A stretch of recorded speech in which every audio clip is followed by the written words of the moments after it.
U drugom kolu Lige B timova fudbaleri Spartak izgubili su u Beogradu od Kolubare sa 2:1.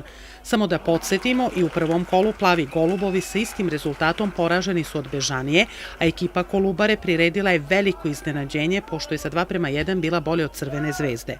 Naredno kolo Lige B timova na programu je u ponedeljak 27. marta, a protivnik kombinovanom timu Subotičana biće beogradski Rad.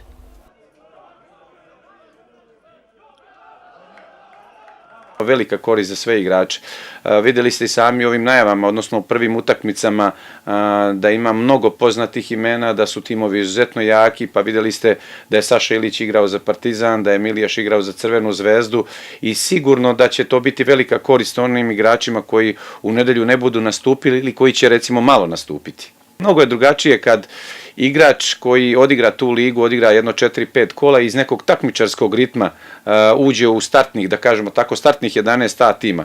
Oni za sebe će imati 5 jakih nedelja, 5 dobrih utakmica i sigurno će mu biti lakše da pruži dobru partiju u prvoligaškom meču A tima.